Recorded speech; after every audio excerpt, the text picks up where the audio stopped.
Telugu PMC ప్రేక్షకులకు స్వాగతం. Hi friends, మీరు గనక ఇప్పుడే మా ఛానల్కు వచ్చినట్లయితే మా ఛానల్ని సబ్స్క్రైబ్ చేసుకోండి. సబ్స్క్రైబ్ చేయడంతో పాటు పక్కనే ఉన్న బెల్ ఐకాన్ని క్లిక్ చేయండి. మా టీవీలో ప్రసారమవుతున్న సూపర్ హిట్ సీరియల్ నువ్వు నేను ప్రేమ. చక్కటి కుటుంబ కథ నేపథ్యంతో సాగుతుంది ఈ సీరియల్. ఈ సీరియల్లో హీరోగా విక్రమాదిత్య పాత్రలో స్వామినాథన్ అనంతరామన్ నటిస్తుండగా హీరోయిన్గా పద్మావతిగా పవిత్ర బినాయక్ నటిస్తుంది. ఇతర ముఖ్య పాత్రలో అరవింద క్యారెక్టర్లో మధుబాల నటిస్తుండగా నెగిటివ్ క్యారెక్టర్లో మురళీకృష్ణగా మనీష్ రెడ్డి నటిస్తున్నాడు.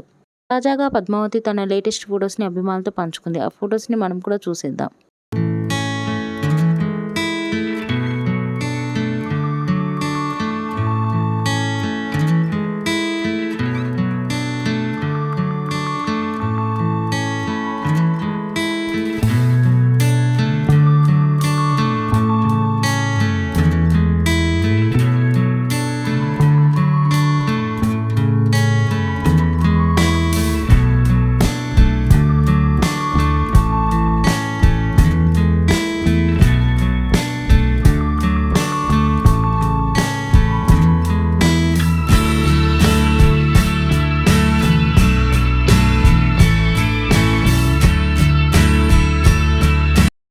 ఈ వీడియో మీకు నచ్చినట్లయితే లైక్ చేసి మరిన్ని టాలీవుడ్ లేటెస్ట్ అప్డేట్స్ మిస్ అవ్వకుండా చూడాలంటే తెలుగు పిఎంసి ఛానల్ను సబ్స్క్రైబ్ చేసుకొని పక్కనే ఉన్న బెల్ ఐకాన్ని క్లిక్ చేయండి.